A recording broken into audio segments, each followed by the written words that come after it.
I got back from being in Nigeria for a couple of days. There are mothers with whom I met, young minor girls.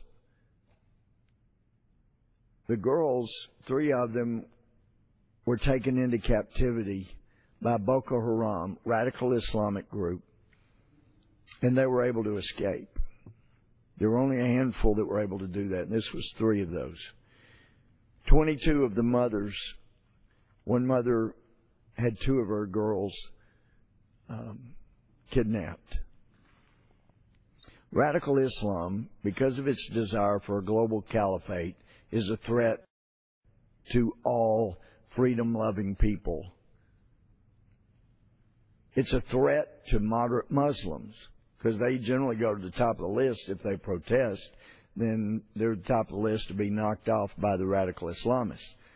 But consistently at the top are Christians and Jews. So radical Islam is a threat to civilization as we know it. The progress that was made in Muslim civilizations could not have been made if they were truly radical, as we keep seeing raise their ugly heads in Iran, in places like Nigeria, the northern part where Boko Haram continues to terrorize, including yesterday. I'm not for going to war, but we were able to go into Afghanistan when we knew Afghanistan was where the 9/11 2001 attack originated, and with less than 500 American soldiers, special forces, and some intelligence, air cover, some weapons, they were wiped out within 4 or 5 months. It wasn't until we became occupiers with tens of thousands of military in country that we started running into real difficulty and loss of American lives. And then when this president came in and basically was ready to announce a date of withdrawal, which is considered by most warriors an announcement of surrender, when you say this is when we'll withdraw no matter what's happening, most consider that as a declaration of surrender if they are opposing those who are going to withdraw. So we could do that in places. We've done it in the Philippines. Send a little embedded help for the Nigerians to eliminate Boko Haram. Take them out as a threat.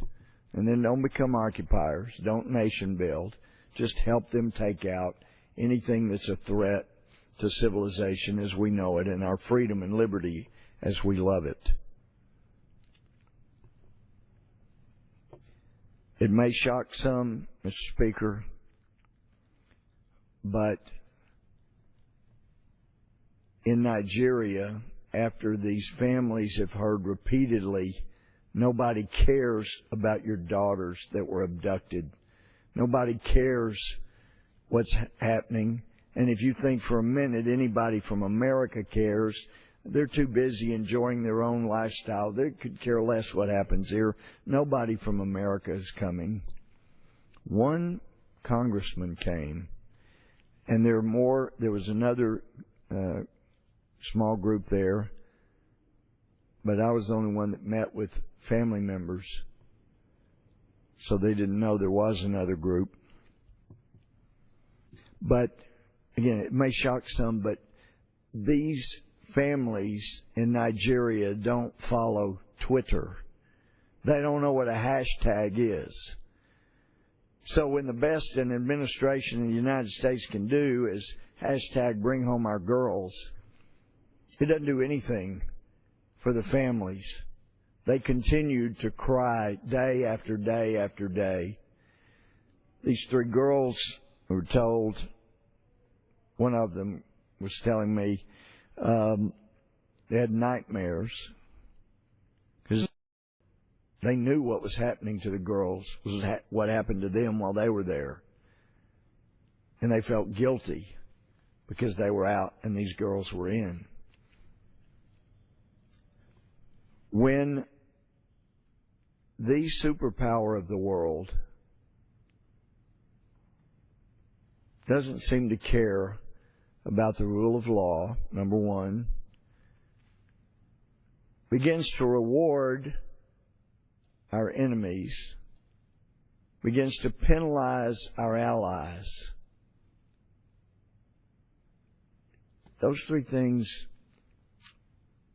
let me add one more, and then fourth, spending massive amounts more of money than we take in. Those four are a very good prescription for bringing about the end of a great nation. Now, I'm not a doom and gloom person, but I did major in history before I went. I knew I was going into the Army for 4 years. I loved history, especially American history. But anybody that studies world history understands that no nation will last forever. None. No nation will ever last forever in this life, in this world. So it's a question of how long you can maintain a great nation. The Romans, as great as they were, couldn't make an empire last forever. Later, the Ottoman Empire, they took over all these nations surrounding, most of them surrounding the Mediterranean Sea. And until the stop in looked like they were headed toward taking all of Europe, they didn't last forever. Going back before the Romans, the Greeks had a great empire. They didn't last forever. Ironically, some like to point to Alexander the Great and say, see, you can conquer Afghanistan and occupy it successfully. And I point out that Alexander the Great died leaving Afghanistan. I wouldn't consider that a great victory. Doesn't work out too well. Didn't back then, didn't for the Russians, doesn't normally. We got to be smarter about what we do, because no nation does last forever. My goal of being in Congress, one of my goals is try to work with other members of Congress to perpetuate this little experiment in democracy for another 200, maybe 100 to 200 years. As Ben Franklin said, it's a republic if you can keep it. But that takes work. As Thomas Jefferson said, the price of liberty is eternal vigilance. And our nation seemed to grow more apathetic after World War II and has seen our deficits go through the roof. And countries around the world are now saying you can't trust the dollar because Americans can't control their spending. They have no moral judgment which would keep them spending their children, grandchildren, and great-grandchildren's money. So we need to stop taking the dollar. When the dollar ceases to be important international world currency, it will have a devastating effect, bring about a crash most likely here in the United States.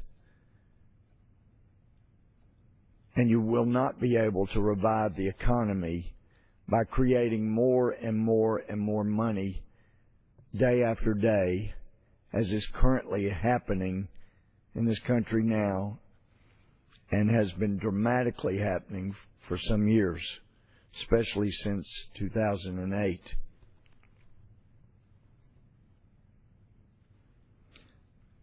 Nothing indicates to the world at large our lawlessness more than our refusal to enforce our immigration laws and to secure our borders.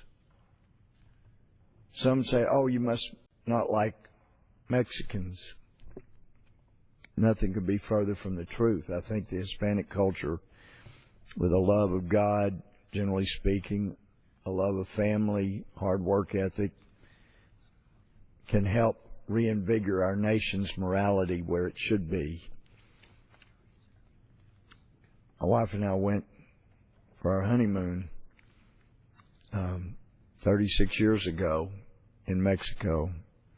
It's quite extraordinary. Very fond memories. But what we've seen recently are not Mexicans coming across our border. No, the big numbers have been coming from further south. They've been coming from South America and Latin American, South Central America. I'm talking to a law enforcement officer in Texas, the pride of Governor Rick Perry. Was just told, talking in the cloakroom to Steve McCraw, they're not sure how many 12 and under are in these masses, but generally it doesn't look like there's a big percentage 12 and under. But apparently in the last 8 days, the first 8 days of June, it appears that they have dwarfed the massive thousands that have come into the U.S. in the whole month of May.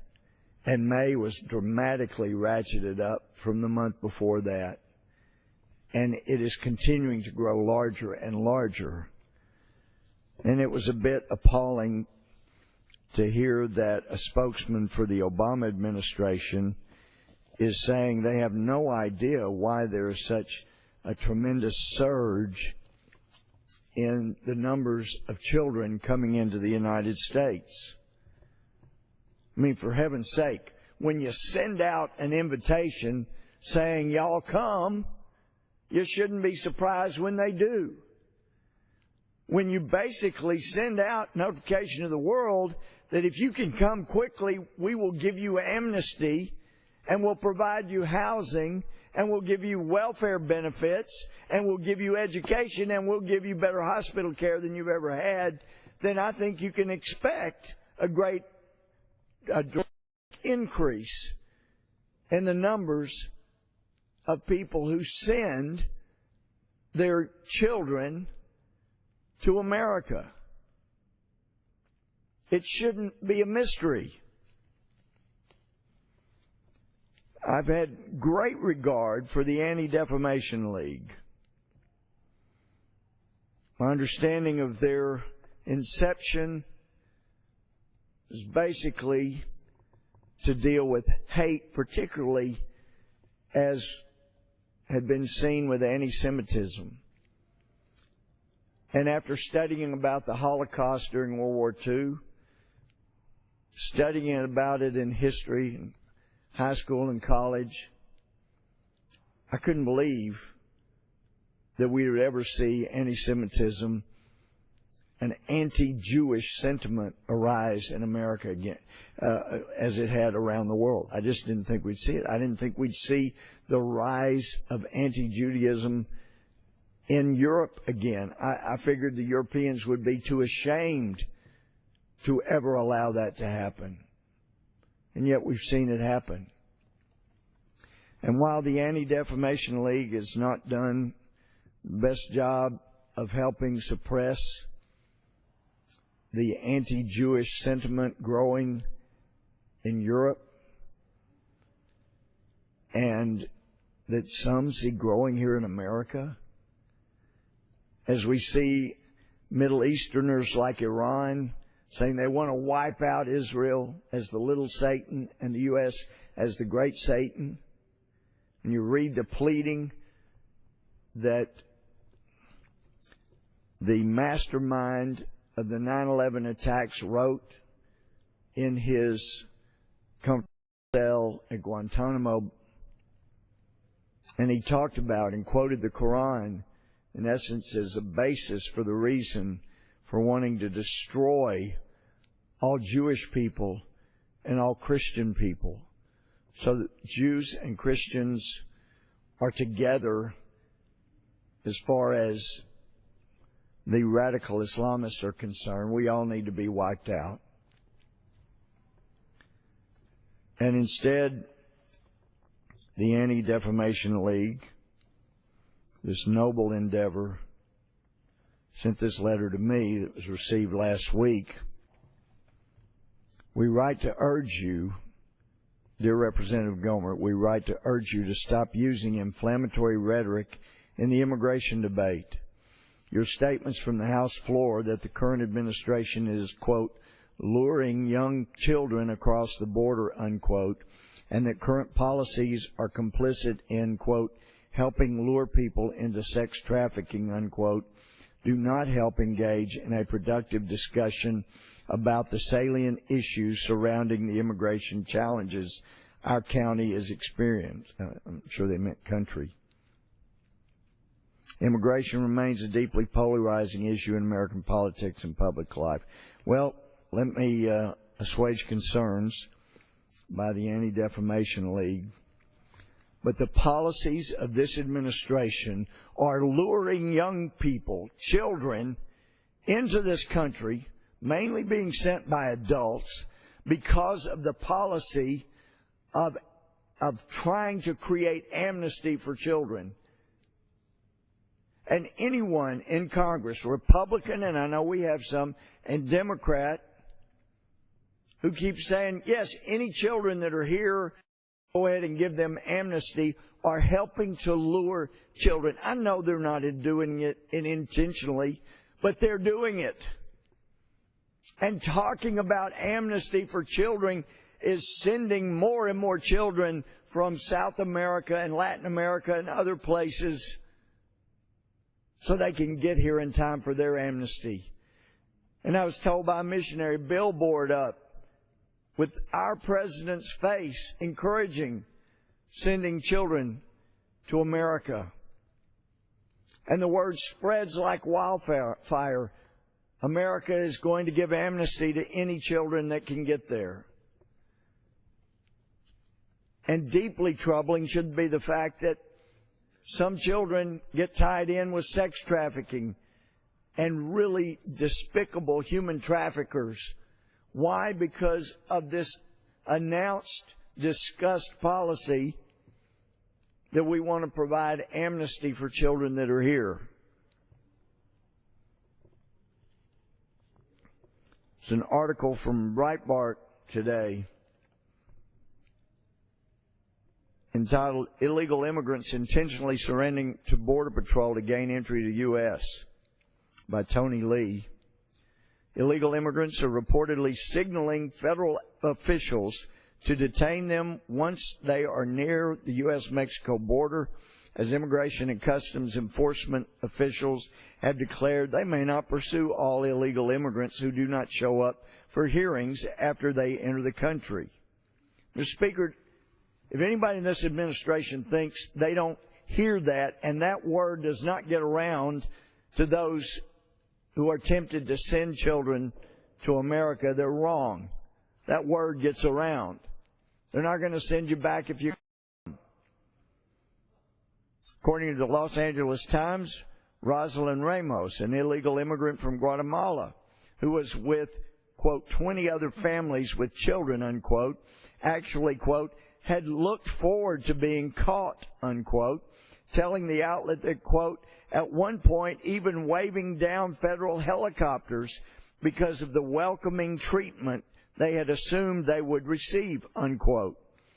In their home country, south of the border, reports have been circulating that illegal immigrants, especially those with children, will be allowed to stay in the United States, quote, indefinitely, unquote. Ramos said she decided to make the trek to the United States after hearing reports, quote, that parents will not be detained in the U.S. if they arrive with a child. The federal government has been sending illegal immigrants to states like Arizona and Oklahoma, and local officials do not even know where some of them are headed. And though illegal immigrants are required to show up to meet with local Immigration and Customs Enforcement, or ICE, officials within 15 days, ICE officials told the Times that, quote, they couldn't guarantee they would pursue all cases in which immigrants do not show up for follow-up appointments, but would examine each case to determine priorities. In fact, quote, ICE officials say that the immigrants are released as long as they can provide an address for their destination with families or friends, no matter their legal status, unquote. Ramos was sent to stay with her family in Iowa, and the Houston Chronicle reported that another illegal immigrant said he considered the papers ICE gave him to be a permit to remain in the United States. The illegal immigrant was sent to stay with family in North Carolina. Though these illegal immigrants, they intend to show up at their hearings, there's no guarantee ICE is willing or even has the resources to track them down if they do not show up. This from Judicial Watch from yesterday. Influx of illegal alien minors, a disaster. Overcrowded shelters, diseases, sexually active teens. Sure seems to be clear from the pictures we've been seeing that a very small percentage of the minors coming in would be below teenage years. But this story says the barrage of illegal immigrant minors entering the U.S. through Mexico in recent weeks has created an out-of-control disaster with jam-packed holding centers, rampant diseases, and sexually active teenagers at a Nogales facility, according to information obtained by Judicial Watch from a Homeland Security source.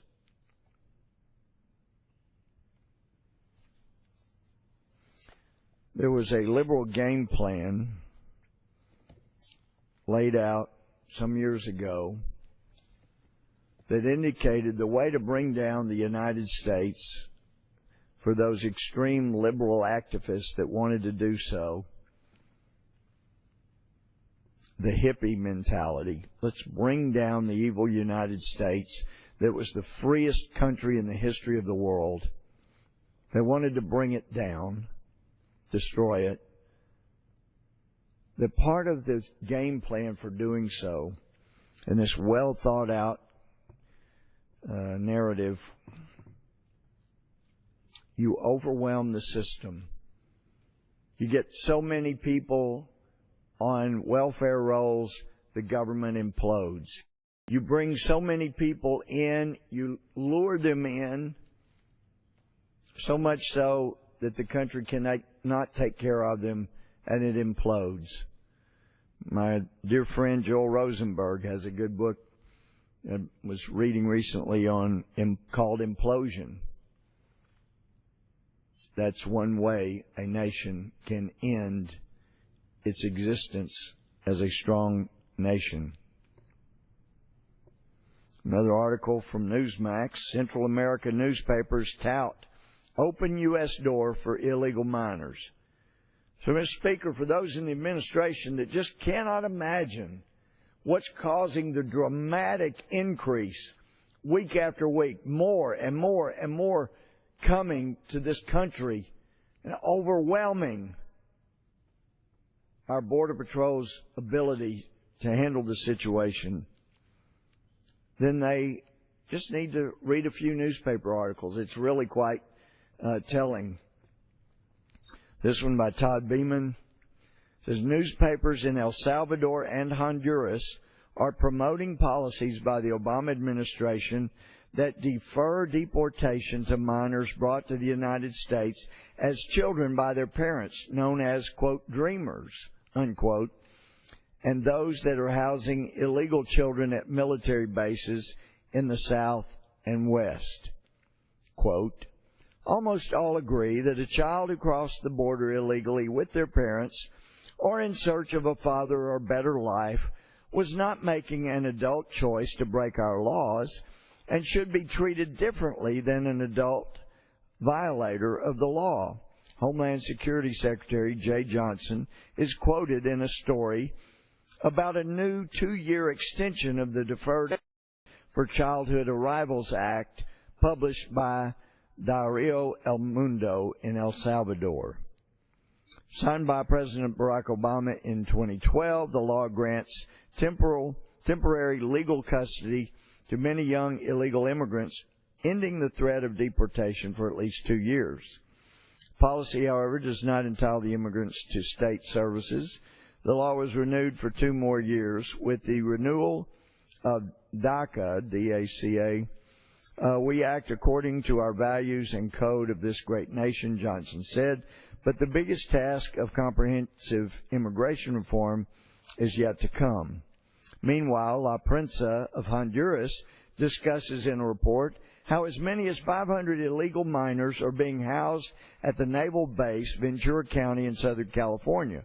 Quote, the children will be accommodated for between 3 and 4 months while their parents or relatives are located in the United States, unquote, the report says. The administration of President Barack Obama has acknowledged he faces a serious crisis for the continuous arrival of children, mostly Central Americans, who are illegally entering the country on the border with Mexico, unquote.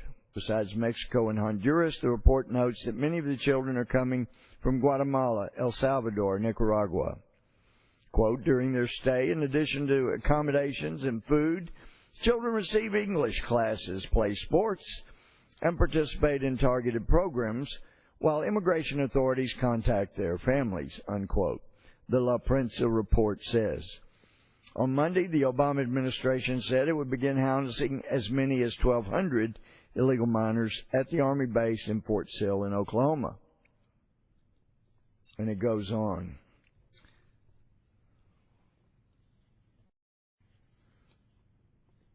And for anybody who could wonder why the numbers are increasing basically daily, weekly, dramatically increasing, so that potentially in the first 8 days of June have already overshadowed the massive number that came in May. And because this nation is a caring and the most charitable nation in the history of the world, of any time, any place, the most charitable nation in the world, the most welcoming of immigrants around the world to our country legally. No one comes close to the number of immigrants that we allow into this country annually. Nobody. Legally, I'm talking about. And yet they dare to criticize our immigration policy as not being open enough. I still believe if the President or the Secretary of State notified the leaders in Mexico that, look, we turn around people that come in by mistake to the U.S. If they try to come in by mistake, we normally turn them around. That's until this administration's policy of just welcoming everybody, basically, particularly if they've got children. But if the President or Secretary of State added that we're about to start pushing the change of our laws in some respects to being like your immigration laws, so where an American citizen cannot own property outright by themselves in Mexico, we're going to change our laws because if it's good enough for you United States citizens like this in your country, then it should be good enough for the United States to treat your Mexican visa holders the same way. So we're going to outlaw Mexican nationals owning property outright in America. But if you want to head off our beginning to have our immigration laws more reflective of your own laws treating us when we come in, then you better let our Marine go. And you better not ever pull that again. The man said he made a mistake. It was easy to make a mistake. I can believe somebody could make a wrong turn, end up being unable to turn around. But then when you see Greta Van Susteren video where she goes in. You got the concrete barriers. You can't turn around till you get there and say, I made a mistake. I want to go around, turn around and go back. And they decide this is a great chance to grab an American soldier and throw him in jail. And it's a similar message that's being sent around the world by this administration doing nothing about our Marine being falsely, wrongly held in jail. Same kind of message is going into Africa and into Afghanistan and into the Middle East and China and Russia and Crimea. And the message is, we don't even protect our own people, really. If we have a deserter, then we may give away 5 people that are destined to kill lots more Americans. But otherwise, we're not going to help a Marine who really had served honorably. We're not going to help him, but, you know, we may help somebody that walked away from his post. The message is going out and making America appear to be a joke. It's why some are pushing their nation like Putin, knowing he could take over the Crimea and the U.S. government might talk about it. They might do as they did and put a hashtag and Twitter something and then be shocked that the Russians weren't scared to continue on in their imperialistic land grabs by this administration's tweets. What a shock. A man who learned manipulation and domination from the KGB appears to the world to be backing down a community organizer. What a shock. This story from Breitbart, written by Kristen Tate. Border children reportedly sickened by food in U.S. facilities, throwing in trash. It's from a Houston story. A tidal wave of illegal immigrants along the U.S.-Mexico border has caused federal housing and processing facilities to become overwhelmed and overcrowded. The surge of thousands of children it talks about. And so is it any surprise that more and more are coming to the extent we can't even provide them proper food? Here's one from townhall.com, internal control email. Unaccompanied child crisis is, quote, unprecedented, unquote. Katie Pavlik. That's from today. Story from Stephen Denon of the Washington Times. Holder seeks legal team for children on border, program to aid most vulnerable. Story from Breitbart.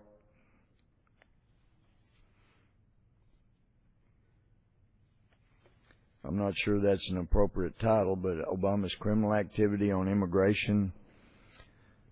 The story talks about the wave of illegal immigrants crossing America's southern border. Thanks to the Obama administration's policy on non-enforcement, more and more Americans are rightfully anxious about the new and unprecedented use of executive power by President Obama.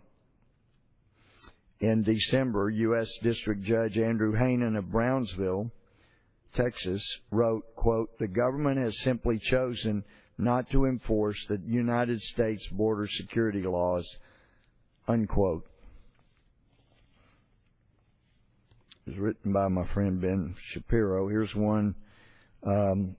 Officials overwhelmed by influx of children crossing Mexican border into U.S. on their own. It is very dramatic what's been going on. And there is a price to pay when we do not enforce our own laws. And we will pay by having more and more and more children coming into this country illegally. Speaker, let's think about this. When people come into the U.S. and we fail to turn them around and say, you're not lawfully coming in, so you can't come in. We're not going to allow you to come in illegally, so go back. Go back from where you came. You were able to get here, so go back wherever you came from. When we refuse to do that and allow them to come on in anyway, then we end up providing food, shelter, supervision, education. Apparently, we're going to provide legal services now, according to this article,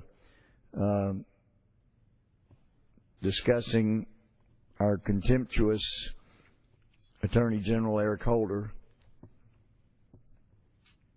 who has shown a pattern of refusing and failing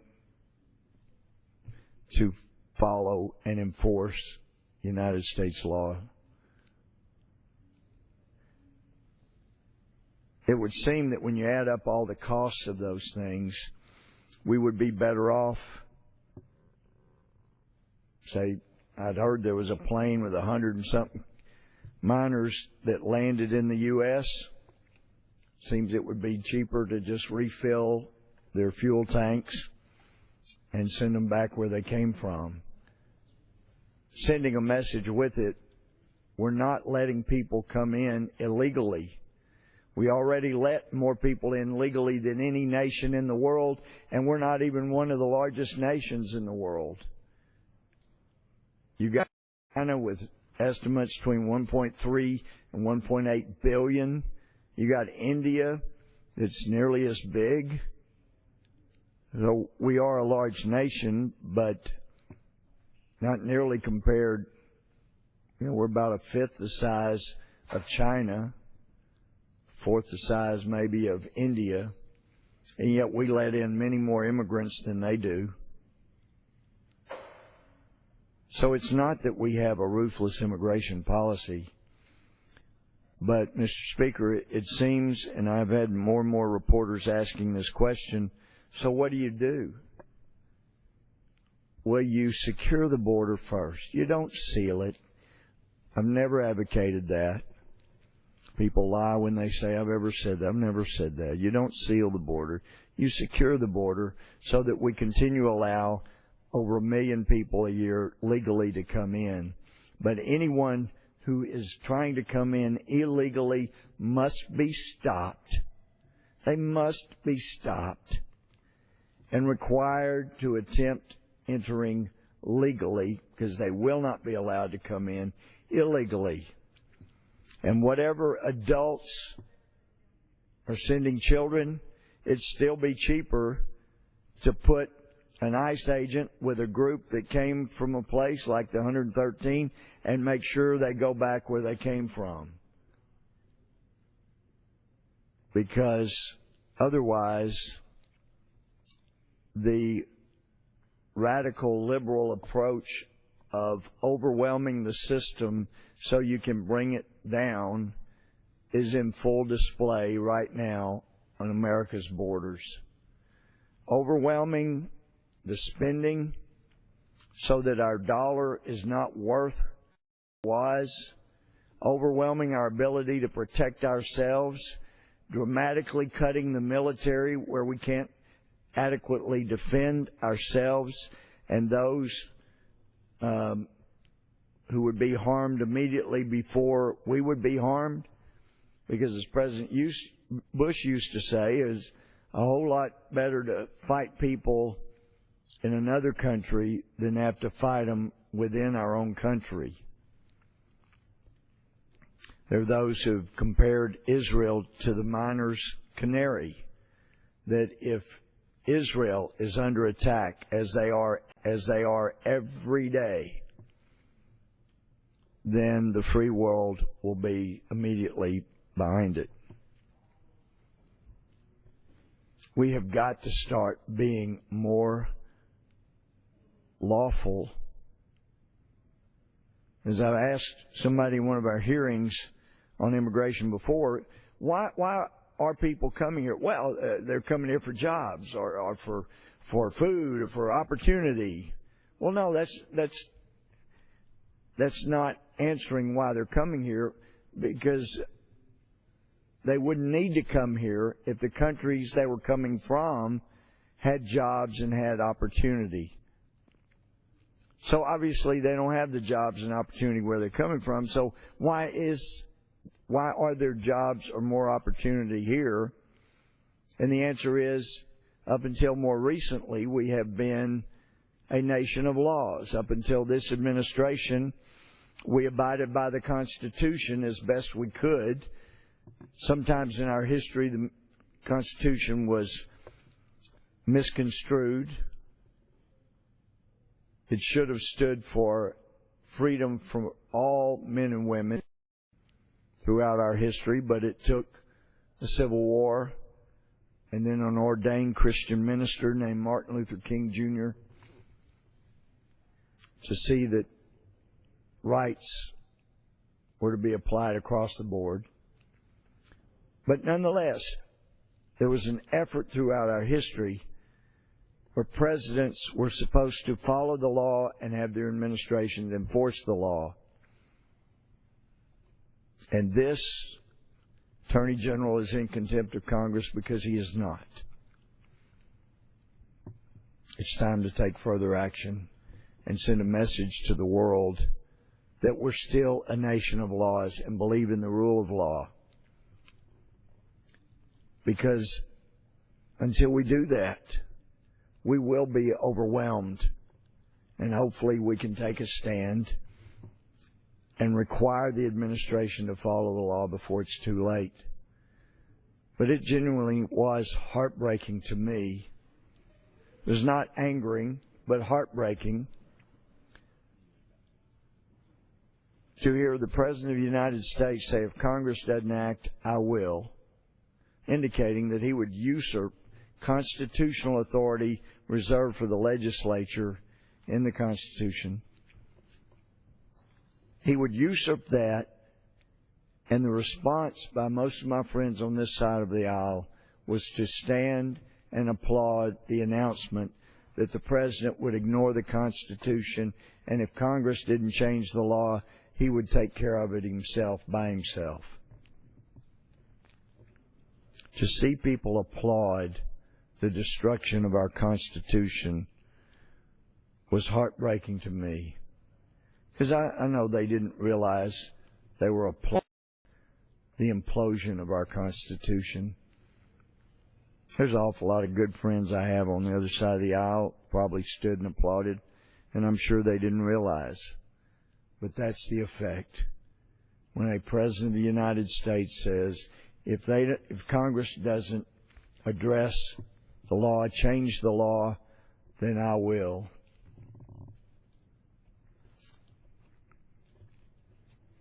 The result is what our founders promised. It was a republic as long as you tried to keep it. You did have liberty, but you ceased being vigilant, so you lost it. We tried to warn you about all these things. We tried to warn you, as John Adams did, that this government is only meant for religious and moral people and not fit to govern any others. Abraham Lincoln is inscribed on the inside wall, the north wall of the Lincoln Memorial. In his inaugural address a month or so before he was assassinated, talked about God and Lincoln tried to debate in his inaugural address within himself how a good God could allow such suffering. And it comes down, it appears from his theological dissertation, that when a nation acts wrongly, as this nation did in allowing slavery, a just God would allow suffering as a result. And to paraphrase Lincoln, so if it be God's will that every drop of blood drawn by the master's lash should also be drawn by the sword in war, then we still must say, as was said 3,000 years ago, the judgments of the Lord are true and righteous altogether. When we as a nation ignore the law, when we as a nation encourage other nations to ignore our law, when our Justice Department refuses to enforce the law fairly and justly across the board, you lose the country that was, has been, and hopefully for a while longer will be the greatest country in the history of the world. We have an obligation, a moral obligation to future generations not to leave this country the way we're about to. But people have got to wake up on both sides of the aisle. You can't keep announcing that we're going to ignore the law if you can just get here before we pass the law. We're looking the other way. Come on, ignore our law along with our Justice Department. Ignore our law along with the Homeland Security Department. Ignore our law along with the White House. Come on, we'll ignore our law together. It truly is a prescription for the end of the nation. We can't let that happen. People have got to wake up. So for those in the administration that just can't imagine why there's a dramatic increase in minors coming to our border, start reading some of the things you're saying, and you'll find the answer. Mr. Speaker, we have an oath to follow. By God's grace, let's follow it. I yield back. The gentleman yields back. Does the gentleman have a motion? At this time, I move that